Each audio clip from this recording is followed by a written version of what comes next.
Tout savoir en 60 minutes. Voici En 60 minutes avec Céline Lebel. Bonsoir, Maître Néron. Merci beaucoup d'être parmi nous encore ce soir. Merci d'avoir accepté notre invitation. Oui, ben ça me fait plaisir. Alors, quand vous me demandez de parler du droit et de l'histoire du droit, ça me fait toujours plaisir d'en parler. Alors, commençons avec quelque chose que j'ai trouvé sur Internet qui s'appelle le collectif Nationalité française. Et puis plus tard, on va parler de votre texte sur Vigile, 60 000 pirates à l'assaut du Canada. Et aussi, on va parler de sur quoi vous travaillez dans le moment. Et on va parler aussi de qu'est-ce que vous pensez de ce qui est survenu ou ce qui va survenir à la statue de John A. Macdonald à Victoria en Colombie-Britannique. Alors, allons-y avec le collectif Nationalité française. Qu'est-ce que c'est ça, Maître Néron? Plaît-vous nous expliquer? Ça a été fondé, ça a été démarré en 2006. Alors, c'était une dame, Marie-Mance Vallée, qui voulait récupérer la nationalité française parce qu'elle disait que les Québécois, que les Canadiens avaient été privés de leur nationalité illégalement. Et ça donnait que moi, j'avais déjà fait une recherche assez importante là-dessus. Alors, j'ai dit, écoutez, je vais vous accompagner parce que je vais faire un mémoire, je vais rédiger un mémoire pour prouver que les Canadiens de l'époque n'ont pas perdu leur citoyenneté française, ne l'ont pas perdu légalement. Alors, donc, ça veut dire que on a toujours, dans un sens, un lien de droit avec la France, et on pourrait récupérer ce lien de droit-là, de sorte que ça nous donnerait un statut plus important sur le plan géopolitique. Alors, donc, j'ai rédigé le mémoire et tout ça parce que ma recherche était déjà faite. Alors, on a fait une demande au ministre, la garde des Sceaux, pour qu'elle obtienne sa nationalité française, et ça va être refusé. Après ça, on va faire un appel administratif, ça va être refusé également. Alors là, il s'agissait de faire après ça un recours devant les hauts tribunaux français, mais là, ça engageait des fonds importants. Alors, j'ai dit à Mme Vallée, on va continuer à travailler ce dossier-là et on va le faire connaître. Et donc, il y a un groupe important qui s'est constitué, puis elle les alimentait d'informations. Et donc, ça a continué comme ça. Mme Vallée est devenue malade à un certain moment. Et l'année passée, il y a une équipe de producteurs français qui m'ont appelé et qui avait lu le dossier et qui était intéressé à faire un documentaire de 50-55 minutes là, sur le sujet. Depuis ce temps-là, je suis en rapport avec eux pour la production. Eux, en fait, ce qui présentement, le producteur va trouver un diffuseur dans France 3, mais semble-t-il qu'il faudrait qu'il en trouve un autre. Là. Donc, présentement, il cherche des alliés là, pour faire le document final. OK. Alors, et ça, c'est pour les personnes dont les ancêtres ont immigré après le traité de Paris de 1763. C'est bien ça? Non, pour ceux qui ont immigré avant le traité de Paris. Avant le traité de Paris. Et là, l'année passée, il y a eu un professeur de Rouen, alors que lui a fait une étude à partir de... il a pris connaissance de ce dossier-là et il a fait une étude à partir de 1755 jusqu'à la fin de la Révolution. Et il a constaté que tous les Canadiens, tous les Acadiens qui ont émigré en France après, disons, 1755 et ici après 1763, lorsqu'ils sont arrivés en France, ils ont toujours été considérés comme Français. Alors, ils ont été accueillis comme Français et la plupart avaient besoin de secours financiers et ils ont tous obtenu des secours financiers à titre de Français. Et ces secours-là devaient être votés à partir de la Révolution, devaient être votés par l'Assemblée nationale. Et à 5 reprises, la question a été débattue par l'Assemblée nationale française pour renouveler les fonds de secours pour les Acadiens et les Canadiens. Et donc, il y a eu des débats, mais le débat portait sur les montants mais jamais un seul député de l'Assemblée nationale, à plusieurs reprises, parce que ça a été discuté à plusieurs reprises, jamais un député de l'Assemblée nationale française n'a remis en question le statut légal des Canadiens à titre de ressortissants français. Donc, ce qui fait que, finalement, la thèse que moi j'avais développée, finalement, a été confirmée dans les faits. Et donc, après la Révolution, disons, à partir de 1815, là, le monde avait quand même... ceux qui avaient des secours, ils étaient moins nombreux. Donc, l'idée s'est perdue un peu, mais par contre, le droit n'a pas changé. Alors, ce qui fait que les Canadiens, enfin tous les Canadiens, enfin tous les anciens sujets de la Nouvelle-France peuvent revendiquer la nationalité française en vertu de l'article 21-14. Donc, et à l'heure où on se parle, c'est encore possible. Oui, parce qu'une loi est une loi tant et aussi longtemps qu'elle n'a pas été abrogée par l'autorité compétente. Ce qui fait que les ordonnances de 1627 et de 1665 qui promettaient la naturalité française de façon perpétuelle à tous ceux qui émigraient en Nouvelle-France n'ont pas été abrogées. Alors, donc, ce qui fait que Monsieur Baraton, en fait, Édouard Baraton, qui est l'auteur, le professeur qui a écrit ce livre-là, a voulu faire éditer son livre. Il est allé chez Septentrion. Septentrion, on dit, là, c'est très technique, là, c'est très juridique. Nous, on va pas si loin que ça. Alors, par hasard, moi, j'ai rencontré M. Denis Vaugeois à la bibliothèque du 4e étage, là, à l'université. J'ai écouté, je lui ai parlé un petit peu du dossier, puis là, il était très intéressé. Donc, il m'a laissé son courriel, et là, M. Baraton lui a envoyé le manuscrit, et là, M. Vaugeois a pris contact avec l'éditeur, parce que dans le fond, il est le fondateur là, des éditions Septentrion. Alors là, je ne sais pas où ça en est rendu, parce que ça fait à peu près 2-3 semaines que j'ai pas eu de nouvelles, mais j'ai comme l'impression que Septentrion va éditer ce manuscrit-là, qui va démontrer que les Canadiens ont toujours été, après 1755 et après 1763, ont toujours été considérés comme des citoyens français lorsqu'ils mettaient les pieds en France. Donc, ils n'avaient jamais eu besoin, d'ailleurs, ils ont fait des recherches, il n'y a aucun Canadien ou aucun Acadien ou Canadien n'ont demandé à l'époque des lettres de naturalité. Parce que c'était très important à l'époque, si tu n'étais pas citoyen, d'avoir une lettre de naturalité, parce qu'au moment de ton décès, si tu n'avais pas cette lettre-là ou si tu n'étais pas citoyen, tous tes biens étaient saisis au profit de l'État. Alors, et en plus, il va y avoir même des Acadiens qui vont recevoir des pensions quasiment jusqu'au milieu du 19e siècle. Ah oui? Oui, puis Louis Fréchette, le poète canadien, il va avoir un prix à un moment donné, vers 1880, qui n'était donné qu'à des Français. Donc, les Français au 19e siècle ont continué finalement à considérer les Canadiens comme des naturels. Dans la loi, c'était des naturels françois. Alors, ils appelaient ça donc naturels français. Alors, qui n'est pas la même chose exactement que citoyen, mais c'est quand même un peu comme dans le sens de ressortissant. Ben oui. Alors, est-ce que vous avez fait la demande, vous, Maître Néron? Moi, je ne l'ai pas fait la demande parce qu'elle aurait été trop facile pour moi. Ah! Ah bon? Ça aurait été trop facile pour moi. Parce que mon ancêtre, qui est arrivé ici, était un officier français.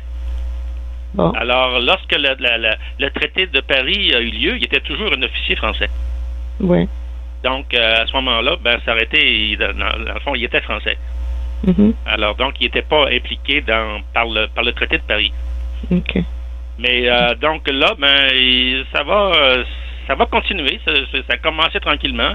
Puis là, il cherche le diffuseur, en fait, le producteur français cherche un autre diffuseur. Et parce qu'il y en a un seul et il voudrait en avoir deux parce que dans le fond, pour eux autres, c'est des questions de coût, là. Jean-Marc me posait une bonne question à propos de ça hier. Il disait qu'est-ce que ça serait l'avantage d'avoir un passeport français dans le moment? Le passeport français, d'abord. Juste le passeport français, c'est que la France... c'est l'Union européenne aussi, là? Oui, mais la France, concernant ses ces ressortissants qui sont pris à l'étranger intervient de façon beaucoup plus rapide et donne beaucoup plus de services. Voyez-vous, la France a dans le monde 600 consulats ou agences consulaires. Ah. Alors, parce que si vous êtes pris, par exemple, dans un problème dans un pays, dans l'autre bout du monde, vous avez la chance d'avoir un consulat français ou une agence consulaire qui va vous aider. Alors que si vous avez un passeport canadien, ça a été souvent mis à l'épreuve, cette affaire-là. Vous allez tomber sur un message téléphonique. Ah. Alors, le Canada ne s'occupe pas de ses ressortissants à l'étranger. Donc, ça, c'est le principe anglo-saxon. Alors, si vous allez à l'étranger, que vous êtes mal pris, ben, arrangez-vous. Alors que la France et les pays de droit civil portent toujours secours à leurs ressortissants qui sont mal pris à l'étranger.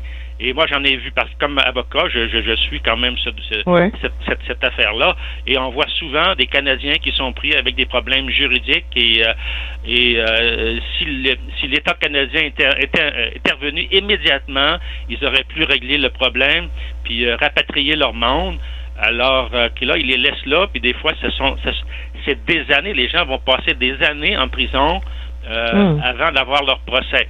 Donc, le Canada ne s'occupe pas de ses ressortissants à l'étranger, alors que la France réagit immédiatement. Ça, c'est pour la question du passeport. La question aussi très importante, c'est la question de géopolitique. Alors, si notre lien de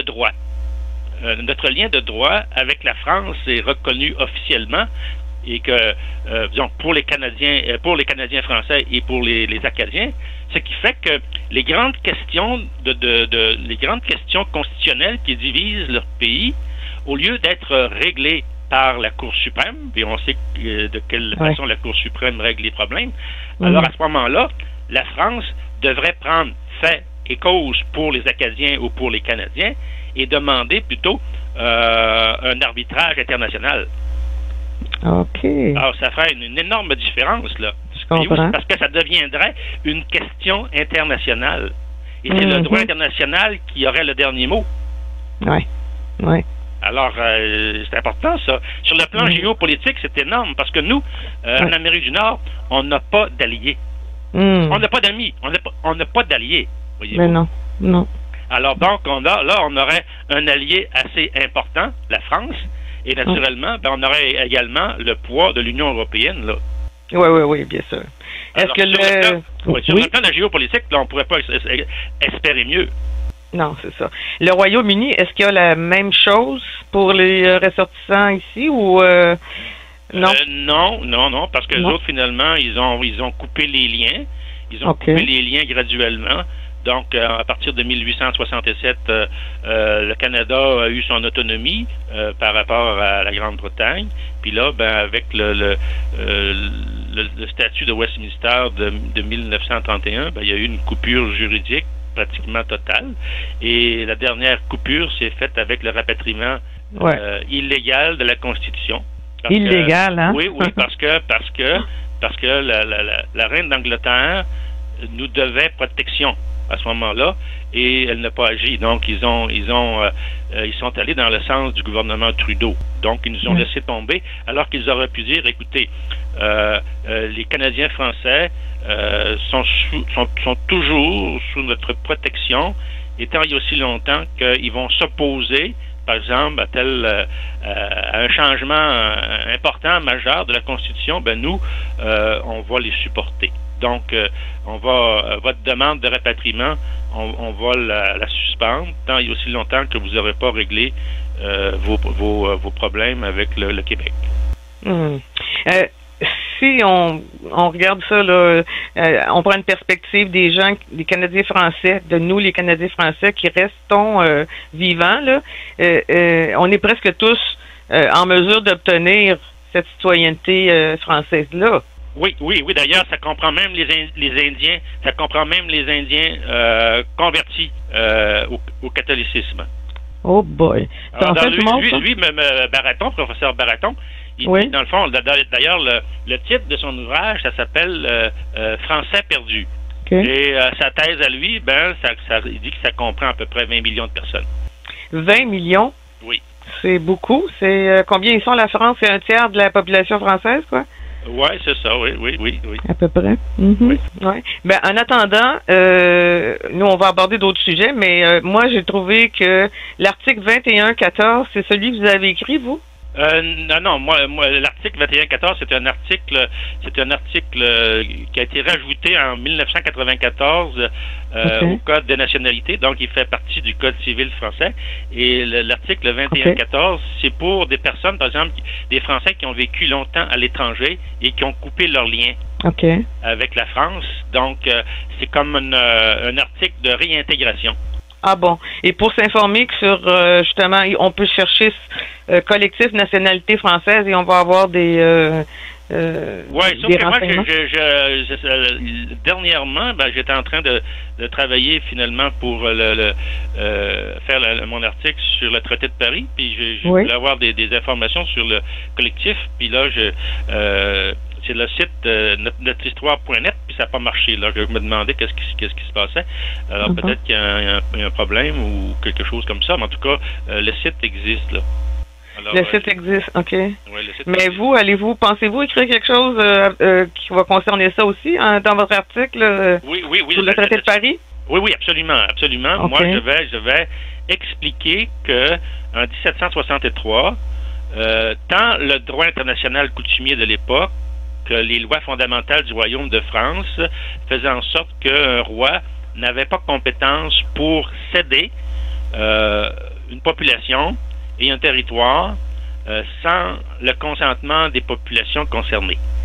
Alors, donc, ça, c'est ce qu'on remarque, c'est que le droit international coutumier en 1763 et le droit les lois fondamentales du Royaume de France, qui sont des lois constitutionnelles que le roi ne peut pas changer.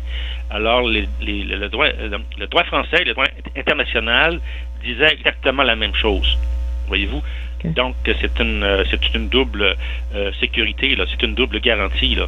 Parce que c'est le droit international et le droit français. Donc, c'est ça que je vais expliquer dans l'article du traité de Paris. Alors, il y a déjà, d'abord, le sujet est déjà travaillé, donc c'est l'article qui va paraître au début octobre.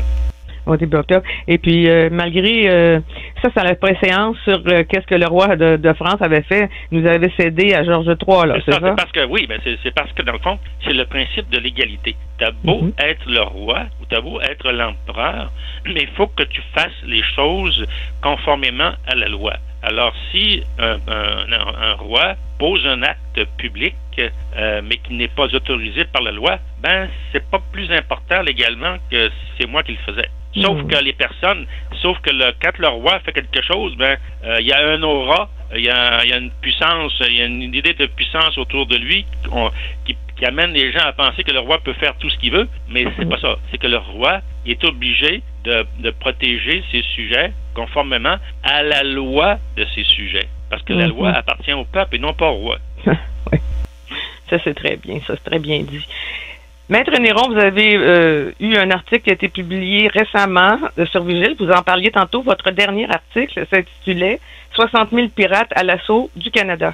Oui, c'est ça. C'est que le 26 septembre 1759 est arrivé tout près à la hauteur de l'île d'Orléans un groupe de pirates. Alors, il y avait 185 bateaux et ils voulaient prendre le Canada. Alors, le chef des pirates de l'époque, c'était Wolfe. Parce que le droit international coutumier dit très clairement que si vous voulez faire la guerre, il faut que cette guerre-là soit conforme aux principes du droit international coutumier. Alors, parce qu'il y a des circonstances où un roi peut faire la guerre. Mais par contre, le même droit dit très clairement que on ne peut pas faire la guerre uniquement pour agrandir son empire. D'ailleurs, le droit international dit ce principe est tellement évident que ce n'est même pas nécessaire de le prouver.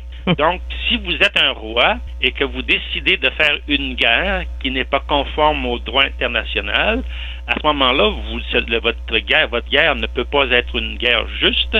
Alors, donc, c'est un acte de piraterie. Selon ce sont les termes utilisés par le droit international, c'est soit un acte de piraterie ou de brigandage. Alors, si vous venez par la mer, alors vous êtes des pirates. Oui. Si vous venez par la terre, alors vous êtes des brigands. Donc, légalement parlant, lorsque les 60 000 Britanniques et Anglais sont arrivés à la hauteur de l'île d'Orléans le 26 juin 1759, ben, c'était un groupe de pirates. Alors, c'est pour ça que dans mon sous-titre, je dis, est-ce qu'un pirate est un maître auquel on est tenu d'obéir? Oui, ça c'est vrai. Donc, on n'est pas tenu d'obéir à des pirates, là. Non, c'est le régime de la force. Alors, c'est ça que c'est l'idée centrale de l'article, puis c'est de l'idée centrale qui est développée dans les articles précédents, et c'est l'idée qui va être développée dans les articles ultérieurs qui vont venir, là. Alors, ça tourne autour de cette idée principale-là. C'est quelque chose. Le Parlement de Westminster s'est pas préoccupé que c'était une guerre illégale et a voté un budget énorme qui correspond aujourd'hui à 10 milliards de dollars. Oui, c'est ça. Alors, mais ce qu'il faut dire aussi, c'est que depuis la réforme, les Anglais se sont séparés psychologiquement du continent européen à cause des théories protestantes. Donc ils se sont séparés, et en plus c'est que le roi avait fait adopter, c'est Henri VIII qui avait ordonné au Parlement de voter une loi qui restreignait les appels à Rome. Donc, c'était devenu interdit de faire des appels à Rome, et en même temps, on avait défendu aux universités, les deux universités de l'époque, qui étaient Oxford et Cambridge, d'enseigner le droit canon. Mais par contre, cette loi-là a eu des répercussions également sur le droit civil et sur le droit international. Donc, les Anglais se sont mis à mépriser, ou à ignorer, ou à mépriser tout ce qui était international ou tout ce qui était romain ou civil. Oui. Alors, donc, c'était pas défendu, mais on n'en tenait pas compte. Alors, quand les Anglais voulaient avoir une réponse à une question, alors à ce moment-là, ben, ils le prenaient dans la common law. Donc, la common law s'est développée d'une certaine façon à partir de la réforme pour ces raisons-là. Et c'est comme ça. Donc, et le droit international, en plus, c'est que s'il y avait des questions plus compliquées, alors à ce moment-là, ils allaient trouver leur réponse dans l'Ancien Testament. Donc, à l'époque de Moïse, là. Oui. Alors, donc, les Anglais ne s'intéressaient pas du tout au droit international, ne rédigeaient pas de traité de droit international. D'ailleurs, le premier traité de droit international coutumier va être écrit en 1836 en anglais par un Américain, alors Henry Wheaton. Donc, c'est le premier ouvrage. Alors, donc, pour dire à quel point il ne s'intéressait pas. D'ailleurs, Wheaton avait des idées qui n'étaient pas... souvent qui n'étaient pas compatibles avec les autres auteurs de droit international coutumier. OK. Oui. Ils ont vraiment marché selon leur religion, hein, le protestantisme. Leur religion, puis leurs préjugés, leur conception de la loi, leur conception de la justice et du droit.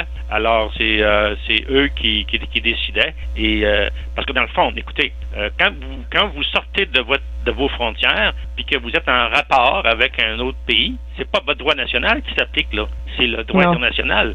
Si vous avez un litige avec votre voisin, je sais pas, moi, vous avez un litige avec la haie, je sais pas trop quoi, ça arrive souvent, des chicanes de clôture. Alors, c'est pas les gros bras de votre voisin qui vont faire la loi, c'est la loi du Québec.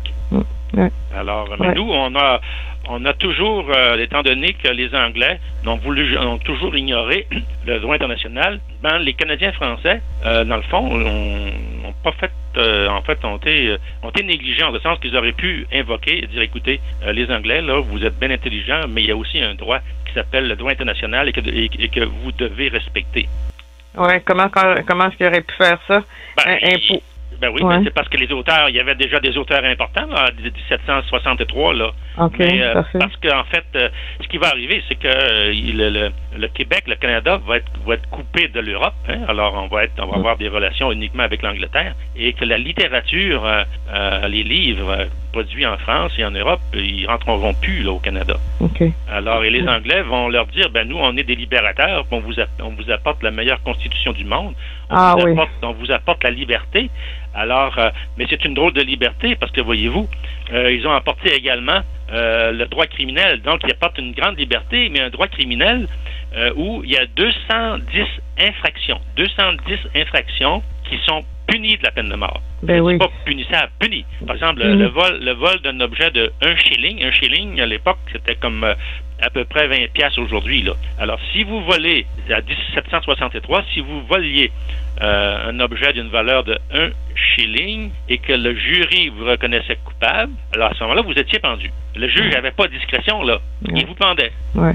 Puis en plus, il n'y avait pas d'appel. Il n'y avait pas d'appel en droit criminel anglais. Le droit d'appel en droit criminel anglais, puis ça va être la même chose au Canada, va être reconnu uniquement par la loi en 1907. 1907. Alors que dans le système français, le droit d'appel a été reconnu à partir de 1580 et que 100 ans plus tard, le droit d'appel en matière criminelle dans le système français va être même obligatoire. À partir du moment que vous allez obtenir une sentence corporelle, là, soit le fouetté ou quelque chose comme ça, ou envoyé au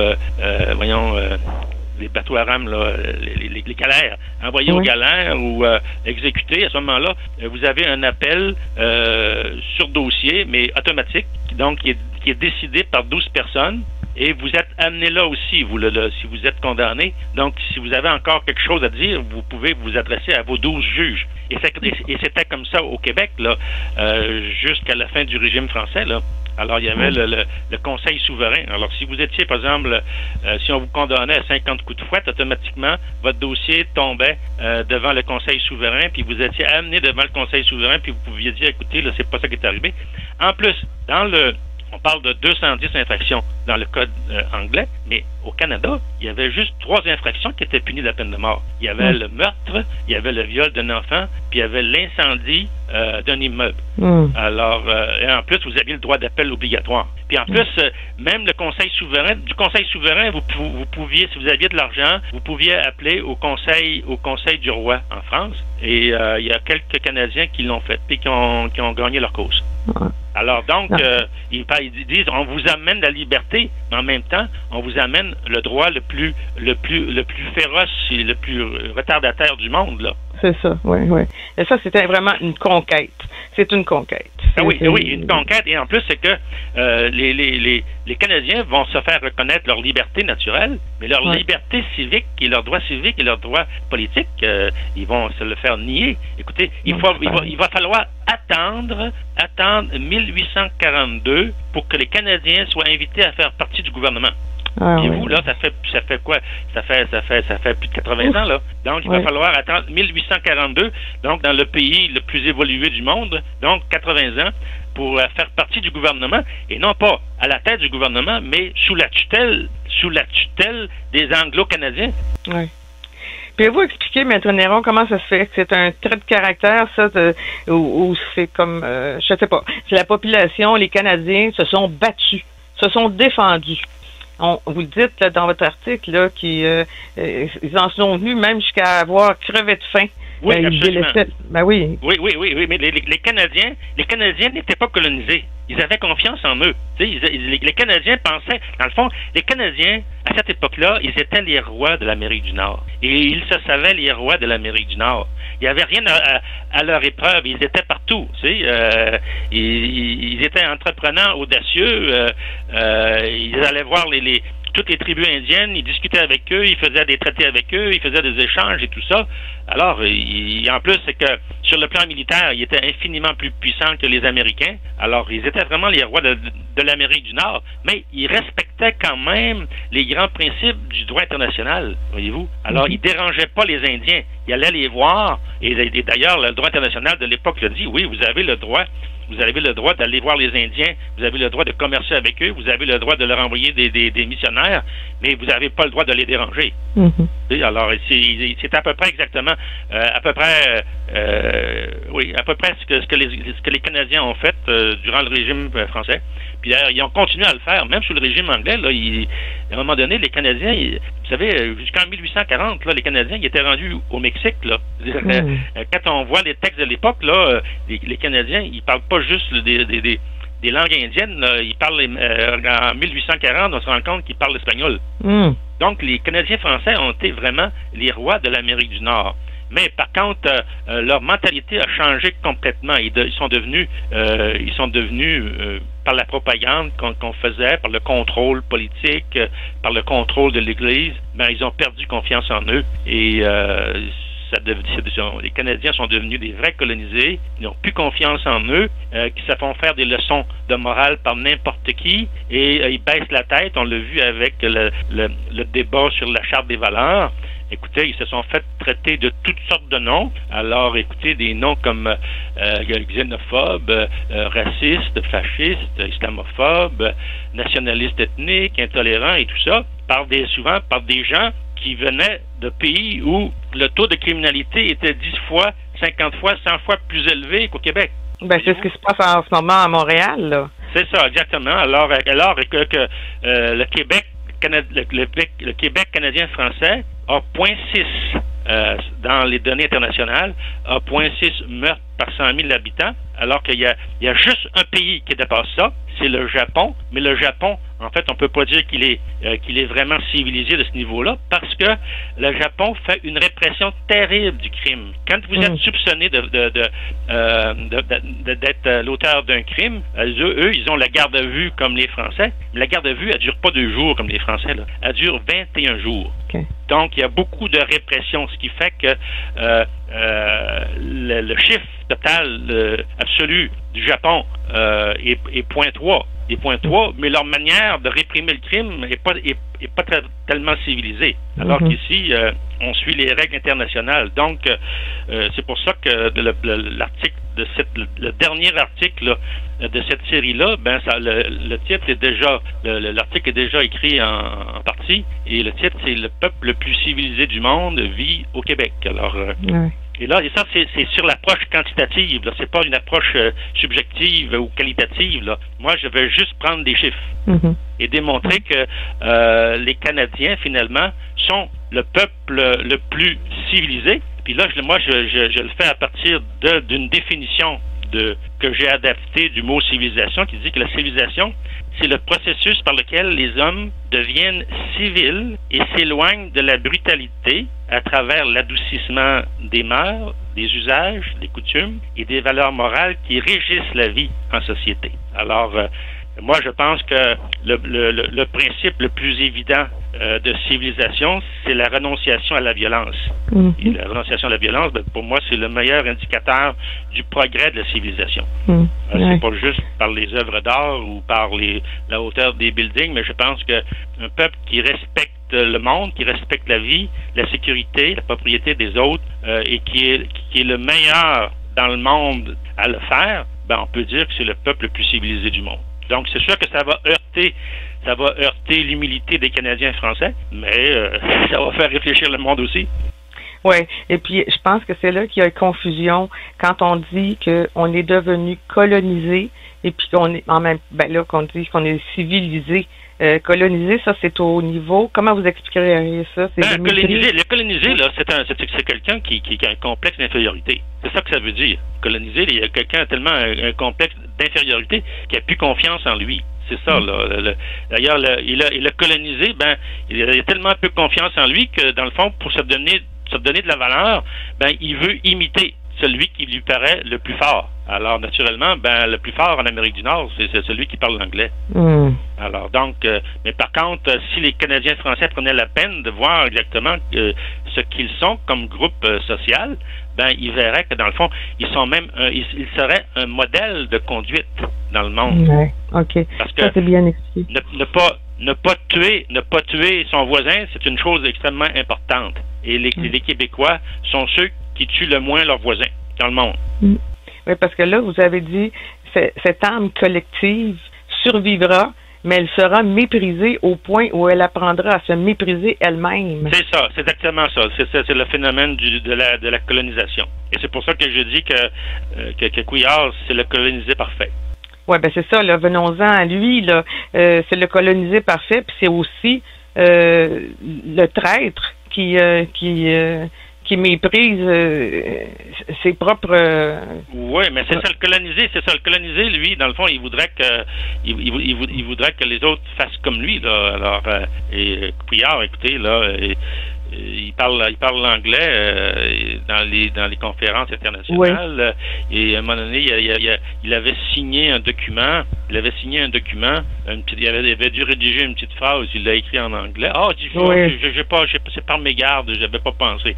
Donc, c'est le colonisé parfait. Là, c'est comme il parle aussi bien l'anglais que Génie Bouchard. Là. Alors, donc, ça fait partie de cette catégorie-là de monde, là. Qui méprise aussi, qui méprise son peuple, mais en nous méprisant, il se méprise lui-même, il ne se rend pas compte de ça? Évidemment. Alors, le colonisé, c'est quelqu'un qui a un complexe d'infériorité. Alors, c'est jamais bon pour quelqu'un d'avoir un complexe d'infériorité. Ça veut dire que de se sentir plus bas de ce qu'on est réellement. C'est incroyable. C'est incroyable. Un neurochirurgien qui est allé travailler en Arabie Saoudite en plus. Ça, c'est tout sous le couvert du complexe d'infériorité, là. Ben, c'est ça. En fait, c'est que lui, il a adopté la pensée individualiste de la pensée anglo-saxonne, là. Alors, c'est l'individualisme extrême, là. Alors, la liberté, c'est le droit de faire tout ce que l'on veut, hein, et qui n'est pas, par exemple, défendu par le code criminel ou par une autre loi. Ça, c'est la définition qu'en donnait Hobbes, et c'est la façon dont la liberté est interprétée par la Cour suprême encore aujourd'hui. Alors que il y a une autre façon de concevoir la liberté, c'est celle qu'avaient les Grecs, qui l'ont probablement appris des Égyptiens, après ça qui a été reprise par les Romains, après ça qui a été reprise finalement par saint Thomas d'Aquin, et le droit français et le droit européen à partir du saint Thomas d'Aquin, c'est 1250. Alors ça va rester le droit, la façon de concevoir la liberté en Europe jusqu'à la Révolution française. Donc, et cette définition de la liberté, donc la liberté qu'on a, d'ailleurs, c'est à peu près comme la pensaient les Grecs de l'époque de Socrate, là, de Platon et d'Aristote, qui disaient que la liberté est un principe d'autonomie et de responsabilité qui se manifeste par la capacité de subordonner ses actions à la raison et à la loi. Donc, la raison et la loi, ce que les Grecs disaient, la raison, le logos, et la loi, le nomos. Alors, eux, ils revenaient toujours à ça, au logos et au nomos. Donc, c'était important. Alors, cette conception-là de la liberté, elle a disparu. Alors aujourd'hui, la liberté, c'est le droit de faire tout ce qu'on veut. Tout ce qui nous passe par la tête, on fait ça. C'est la nouvelle liberté qui nous vient des Anglais. Alors, et en Grèce, il y avait des gens qui ont tenté de faire valoir cette conception de la liberté, mais ils faisaient rire d'eux autres.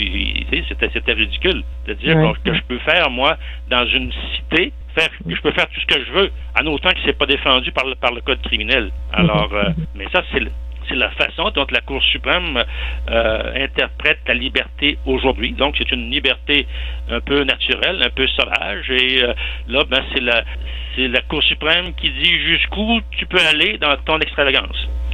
Je pense que ça n'a jamais été aussi bien clairement expliqué aujourd'hui, Maître Néron. Merci beaucoup. Maintenant qu'on approche de l'élection, vous nous voyez comment, là, une bande de colonisés qui vont réélire le colonisé suprême ou...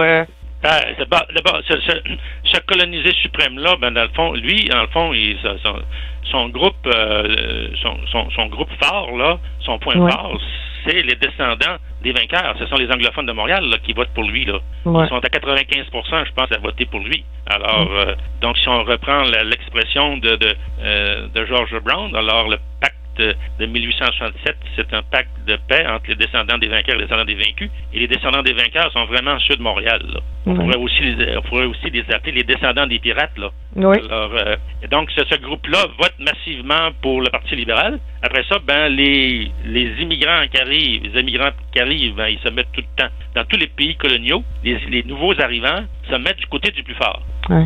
Alors, donc, les immigrants se mettent du côté des anglophones et de l'Amérique du Nord anglophone. Alors, eux, ils votent assez massivement pour le Parti libéral, ce qui fait qu'il reste encore une petite marge de Canadiens français qui votent libéral.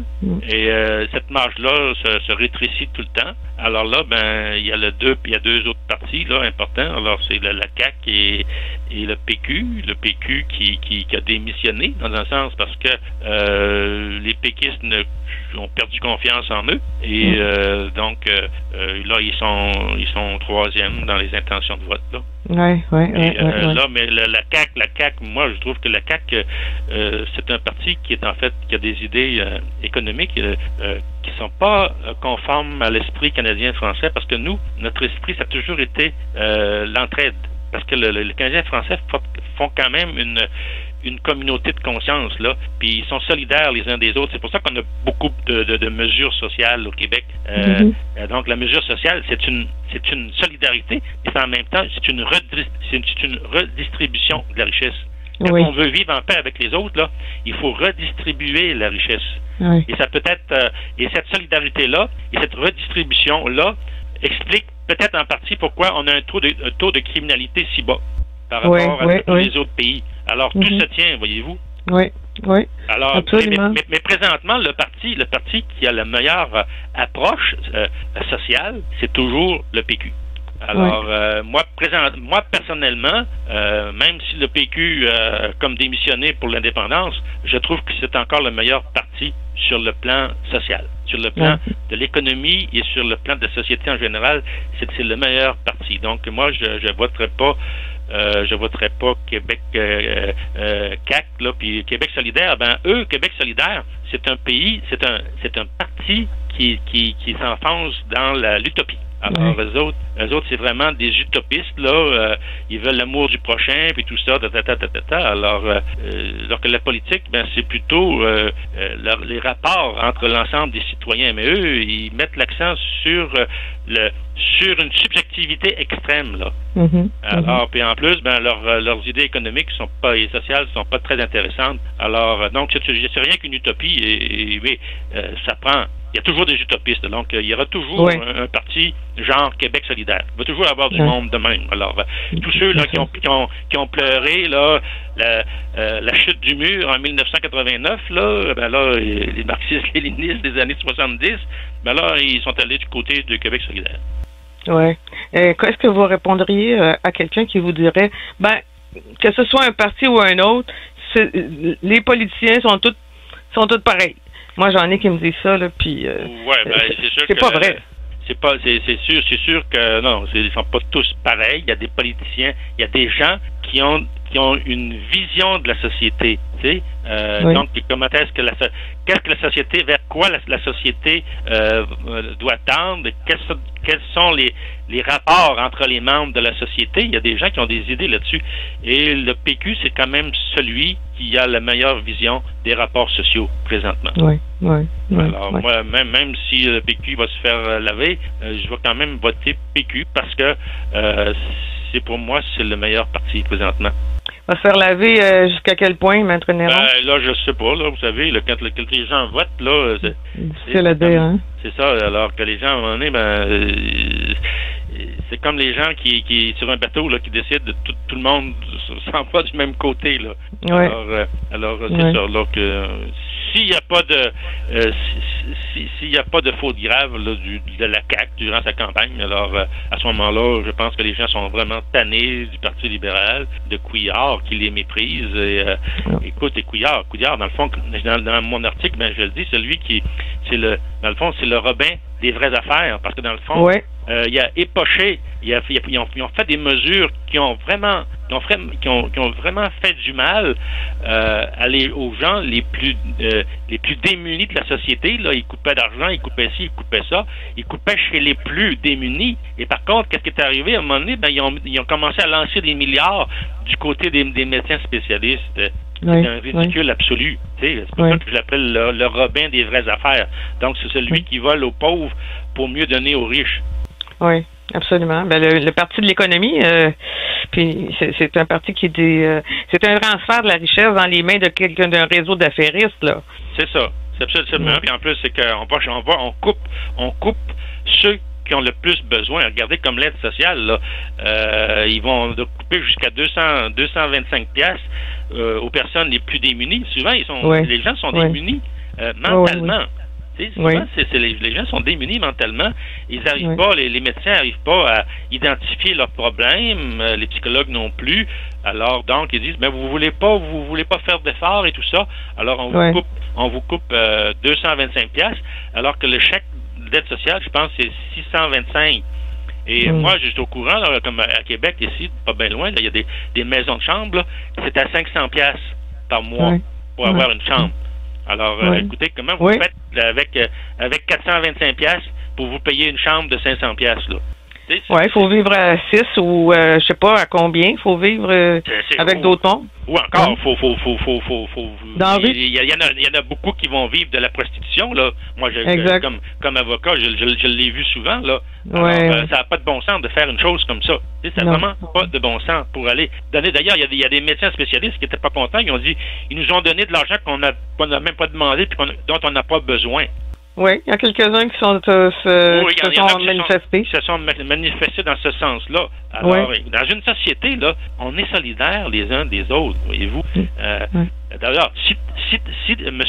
Couillard a réussi à devenir un médecin spécialiste, c'est parce qu'il a étudié dans une école primaire subventionnée financée par le contribuable du Québec. Même chose pour son cours secondaire, son cégep, pour son université et son perfectionnement. C'est parce qu'il a toujours joui de l'argent de la population qu'il a pu devenir, qu'il a pu utiliser ses talents pour devenir un spécialiste, là. Alors, c'est pas, je pense que c'est pas de sa force personnelle à lui, là. C'est sûr qu'il a mis de son énergie, de sa bonne volonté pour étudier. Oui, ça c'est sûr. Mais par contre, s'il n'y avait pas eu le système, les institutions du Québec, il ne serait pas devenu médecin. Oui, c'est ça. Exactement. Je m'excuse, je suis désolée. Qu'est-ce que vous pensez, Maître Néron, du Parti citoyen au pouvoir? Ces partis-là, je m'intéresse pas beaucoup à ça. Je les entends de temps en temps. Là, cette semaine, là, ils en parlaient. Là, la constituante.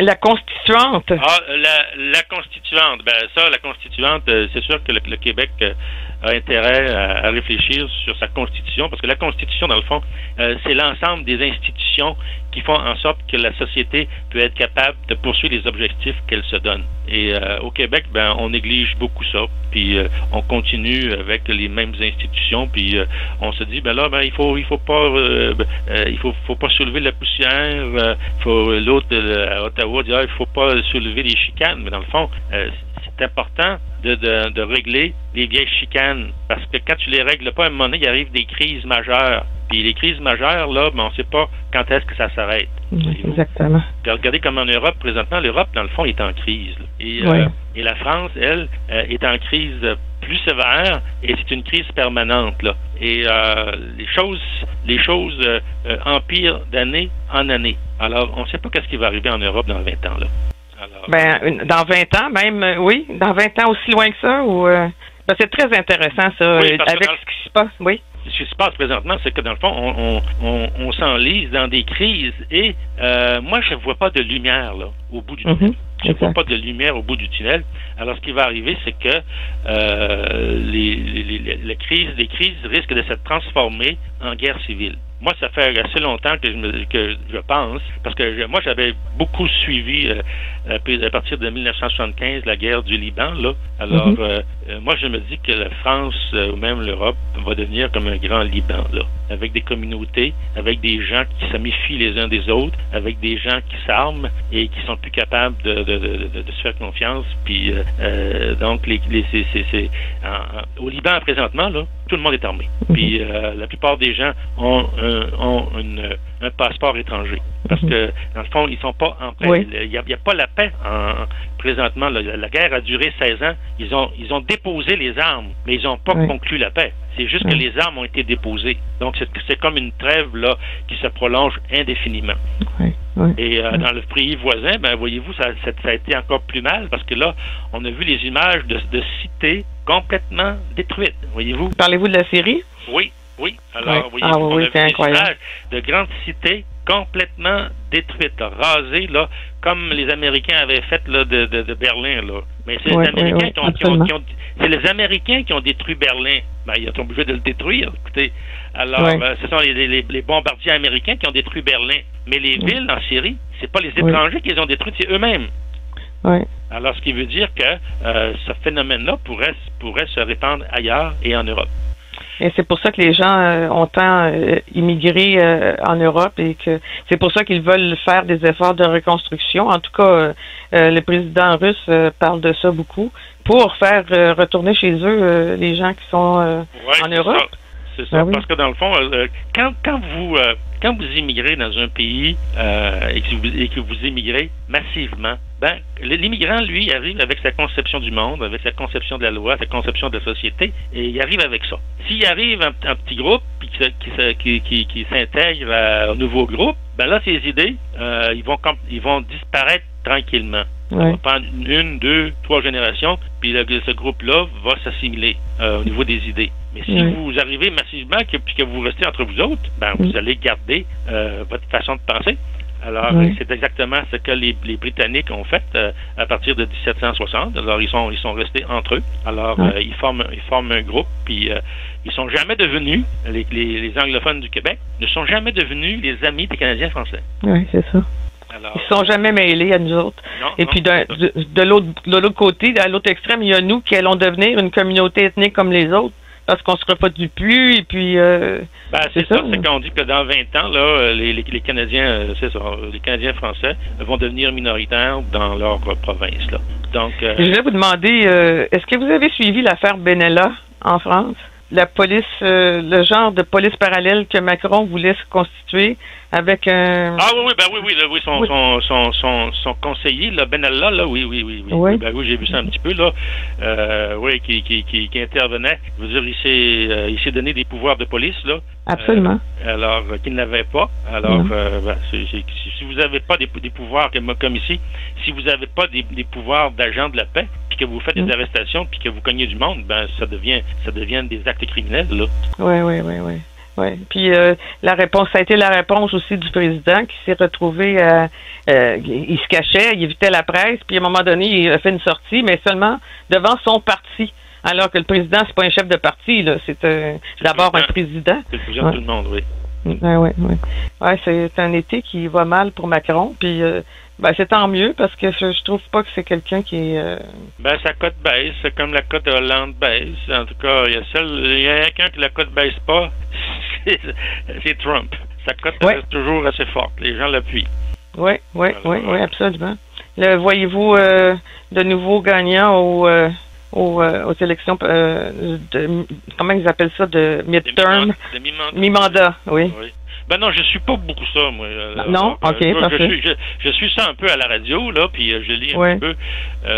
Alors, mais par contre, regardez, là, CNN, la fin, j'écoutais CNN, et maintenant, CNN, ils parlent plus de rien, sauf qu'ils parlent contre Trump. Mais ils parlent tous les jours, ils font des panels, des fois, il y a 10 personnes qui sont là, ils parlent, Trump, on le connaît, on sait comment est-ce qu'il est, pourquoi est-ce qu'il en parle tant. C'est-à-dire, on sait qu'il dit des folies tout le temps. Alors, il en parle tous les jours. Pourquoi est-ce que quand il parle de Trump, dans le fond, c'est qu'il néglige toutes les autres questions importantes là, qui se passent ailleurs, là. Oui. Comme s'il n'y avait rien à voir. Les journalistes, ils sont tous concentrés sur Trump, puis durant ce temps-là, il se passe des choses ailleurs, donc on n'entend pas parler. Ouais. Alors, CNN, là, moi, je l'écoute plus pantoute, là. Avant, ben, il y avait des affaires, on entendait des reportages sur ci, des reportages sur ça, mais là, je regarde plus CNN. C'est fini. Mais non, c'était les fake news. Oui. Ben, par contre, vous êtes au courant de beaucoup de John A. Macdonald, de ce qu'on a voulu faire ou ce qu'on veut faire à déboulonner sa statue à Victoria, en Colombie-Britannique. Oui, ben ça, c'est un drôle de mouvement parce que, dans le fond, il faut juger Johnny MacDonald avec les préjugés de son époque. Okay. C'est facile de juger de haut, hein, quand on voit les événements ont eu lieu donc là, 100 ans plus tard ou 150 ans plus tard, ben là, les valeurs ont changé, puis les points de vue ont changé. Mais Johnny MacDonald, il était raciste, mais tout le monde était raciste, surtout chez les anglophones, là. Les anglophones étaient tous racistes, là, systématiquement racistes à l'époque, là. D'ailleurs, il y avait un adage anglais qui disait que les Anglais disaient, au 19e siècle, moi je l'ai vu souvent, là, la négritude commence à Calais. Oui. Oui, ça veut dire que pour eux autres, là, parce que Calais, c'est l'endroit où ils débarquaient, puis là, les nègres étaient là. Ça commençait là. Donc les Français, ils faisaient partie de la négritude, parce que les autres, il y avait même un index de négrisance. Donc, ils regardaient le teint de la peau. Alors, donc, ils disaient souvent la négritude commence à Calais, et des fois, la même expression était utilisée pour les Irlandais. Ils disaient la négritude commence à Dublin. De toute façon, la négritude, c'était leur critère de racisme.